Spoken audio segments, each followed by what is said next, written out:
Las 8 de Hoy por Hoy en SER Podcast. ¿Qué tal? Muy buenos días. Para muchos, el de hoy es el café de vuelta a empezar. Hemos superado el Rubicón del 15 de agosto y casi hay que pensar ya en los libros, los uniformes, las mochilas. ¡Hala, qué exagerado!, dirán algunos. Bueno, no se confíen. Estrenamos semana y se parece muchísimo a la anterior. Es el efecto verano que siempre se deja sentir en el ritmo de la vida, en el ritmo de la actualidad. Y como esta semana es casi hermana gemela de la anterior, hoy hablaremos de Ceuta, de los incendios, de la reconstrucción en Colombia, de las negociaciones con Hamás, de la amenaza de los drones en Europa, del recrudecimiento de la guerra entre Ucrania y Rusia. Seguro que todo les suena, pero cada día es diferente. Lo van a comprobar. Julia Molina. Julia, muy buenos días. ¿Qué tal? Buenos días. Hoy toca ver una de esas imágenes, en términos televisivos, se llama imágenes de recurso, del presidente del gobierno en su despacho, frente a un monitor, en el despacho de La Mareta, frente a un monitor, con ministros de su gobierno. Va a ser la segunda vez este verano. Sánchez ha convocado para esta mañana a varios ministros, son más que en la reunión anterior, para analizar cómo está evolucionando, Julia, la crisis en Ceuta. Sí, es una reunión de seguimiento en la misma línea de la que contamos hace 10 días, un encuentro telemático para coordinar a los distintos ministerios implicados en la crisis de Ceuta. Exteriores, Defensa, Interior, Infancia, Migraciones, Política Territorial y el vicepresidente primero, el responsable de Economía, estarán presentes. Todas estas semanas hemos hablado de que el asunto prioritario son los menores, pero desde el Gobierno también señalan la importancia de resolver cuanto antes el alojamiento de todas esas personas que siguen en las calles por una cuestión humanitaria, pero también de salubridad. El objetivo sigue siendo recuperar la normalidad cuanto antes, pero hasta entonces seguiremos viendo a los ministros desplegados por el terreno. La semana pasada prácticamente hubo una visita distinta cada día. Hoy estará en Ceuta la titular de Migraciones, la ministra Elma Saiz, que se reúne con el presidente autonómico. Sí, la ministra de Migraciones está allí y a esta hora tenemos alguna novedad que contarles. Ceuta, Nicolás Castellano, muy buenos días. Buenos días, Pedro. Bueno, la ministra va a ofrecer hoy 3 emplazamientos para instalar campamentos provisionales en los que puedan estar en mejores condiciones, al menos una parte, no todos, pero una parte de los inmigrantes que viven desde hace 3 semanas en la calle o en las playas. Hay en este sentido un dato que creo que es relevante. Hasta el momento, la ciudad o la delegación del gobierno han rechazado 3 lugares ofrecidos por el gobierno central para instalar esas carpas. Sí, el último emplazamiento, Pedro, en rechazarse, a pesar de que se habían iniciado ya los expedientes administrativos para habilitarlos por parte del Ministerio de Migraciones e incluso por parte del Ministerio de Fomento, ha sido una explanada en la zona de la ampliación del puerto, en teoría por un supuesto informe en contra de la Guardia Civil, según fuentes oficiales consultadas por la SER. Antes, desde la Ciudad Autónoma o la delegación del Gobierno, rechazaron por distintos motivos instalar carpas provisionales en la antigua fábrica de harina, en un campo de fútbol, en zona militar, además de descartarse también algunas naves en el polígono industrial junto a la frontera del Tarajal. Está resultando, como dices, muy difícil lograr consensuar un espacio, nos dicen estas fuentes conocedoras de los expedientes, y por eso hoy la ministra Sáez va a plantear a vivas 3 espacios donde ubicar a unas 1.500 de los perfiles más vulnerables de los solicitantes de asilo que 18 días después siguen malviviendo en esta playa del Trampolín en la que me encuentro. El planteamiento, Pedro, es instalar carpas provisionales y que la mayoría de esas plazas sean gestionadas por ONGs con experiencia en la gestión de este tipo de espacios de acogida.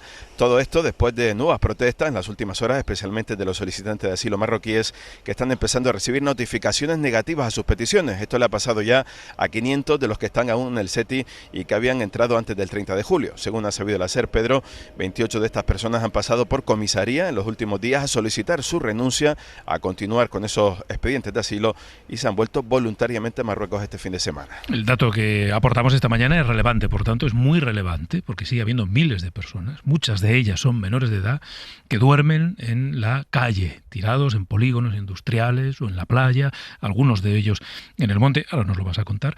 Sigue habiendo, por tanto, miles de personas que malviven desde hace casi 20 días y de momento, no está siendo posible acordar entre las diferentes administraciones lugares en los que poder instalar carpas donde puedan ser atendidos con mayor dignidad. Decía que en el abierto nos vas a contar con detalle la historia de 2 personas, un adulto y un menor, que llevan, Nico, casi 20 días escondidos en los montes de Ceuta. Sí, hablamos, Pedro, de una cantidad indeterminada todavía de personas que viven en el monte. Hemos pasado parte de la madrugada con ellos. Está Omar, tiene solo 13 años.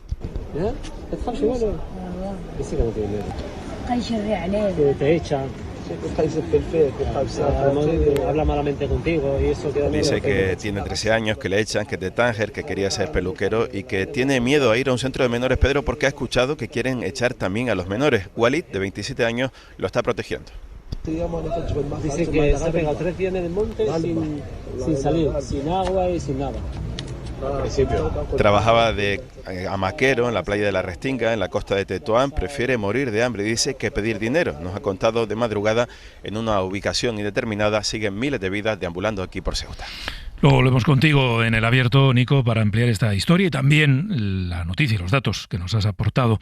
Ayer le tocó visitar Ceuta a la ministra de Sanidad y lo hizo después de varios días de choque de relatos entre su ministerio y las asociaciones de médicos o de enfermeras. Hace una semana, en Hoy por Hoy, el presidente del Colegio de Médicos describía una situación crítica que el ministerio siempre ha negado. Ayer Mónica García mantuvo en parte ese mensaje, aunque algo matizado. No hay colapso, dijo, no ha habido colapso. Sí que hay situaciones de tensión en el sistema sanitario. Miguel Ángel Mendoza, Ceuta, muy buenos días. ¿Qué tal? Buenos días. Pues situaciones de tensión, fundamentalmente la atención primaria, acaparando el 60% del alto volumen de actuaciones, aunque no fue la única. Mónica García. Por ejemplo, la urgencia, la planta de medicina interna y algunos lugares de las plantas quirúrgicas están más tensionados que algunas otras áreas. Y, por supuesto, la atención primaria, que ha tenido que redoblar los esfuerzos y hacer un sobreesfuerzo por parte de los profesionales.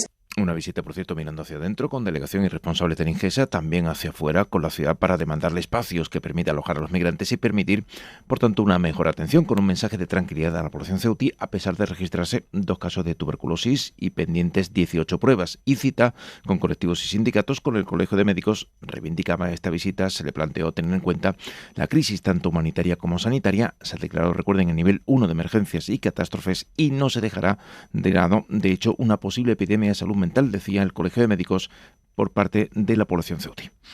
A las 9 de la mañana vamos a conversar con la secretaria general de SATSE, del sindicato SATSE, Sindicato de Enfermería, para hacer balance de esa reunión de ayer, de la visita de la ministra, y también para tomarle el pulso al momento, tensionado o no, del sistema sanitario ceutí. Dicen en el PP que los ministros han hecho de Ceuta su fotocol. Hemos visto desfilar por Ceuta a varios ministros. Aquello ha parecido más un fotocol de agosto que un gobierno gestionando una crisis. Muchas visitas, muchas fotos y 2 semanas después, 0 soluciones. Qué difícil resulta encontrar un punto medio en la política. Si van, porque solo se hacen fotos. Si no van, porque están en la hamaca.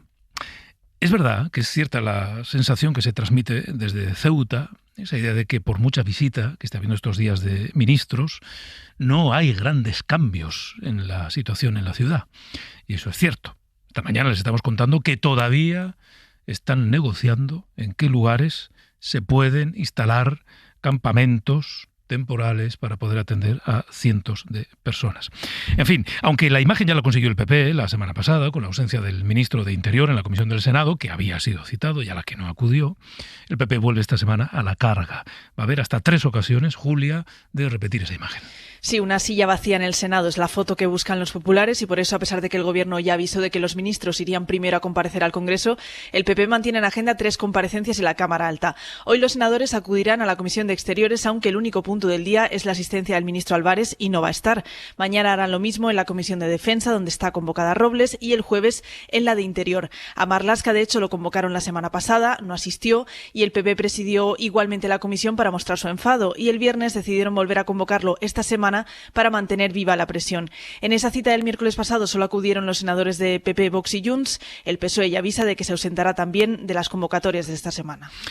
Hoy el diario ABC entrevista al número 2 del gobierno de Meloni, del gobierno italiano. Dice Matteo Salvini que la situación en Ceuta es hija de, por un lado, la actitud de Marruecos, por otro, del fracaso de Sánchez. En las próximas horas, por cierto, Giorgia Meloni va a reunirse con una parte de su gobierno para analizar un informe que le tiene que aportar una agencia de su gobierno sobre la situación en Ceuta. Y a partir de ese informe, decidir si se mantiene esa suspensión temporal y bilateral del Tratado de Schengen. Si se mantienen, por tanto, los controles que se vienen realizando en los aeropuertos italianos a quienes llegan en avión desde España.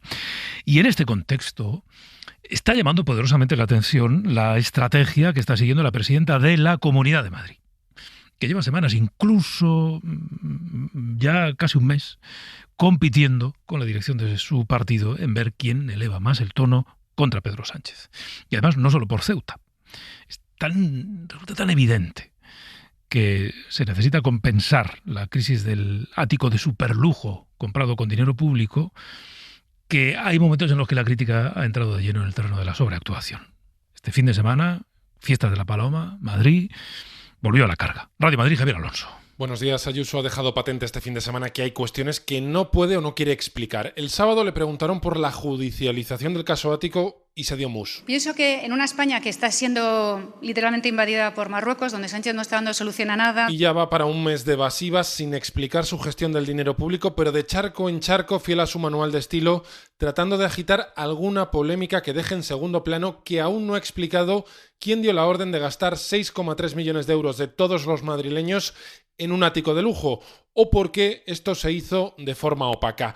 Ayuso, que incluso se ha llegado a encarar con la prensa por plantearle cuestiones incómodas sobre su gestión, se atrevió a lanzar las que le carcomen a ella porque lo de su ático, insiste, es asunto zanjado. Creo que esto no da para mucho más. Quiero hacerme otra serie de preguntas. Y ahí metió desde las relaciones con Leire Díez a las vacaciones del presidente, pasando por dónde viven los ministros, como si eso le eximiera a Pedro a ella de dar sus propias explicaciones. Para no perderte ningún episodio, síguenos en la aplicación o la web de la SER, Podium Podcast o tu plataforma de audio favorita.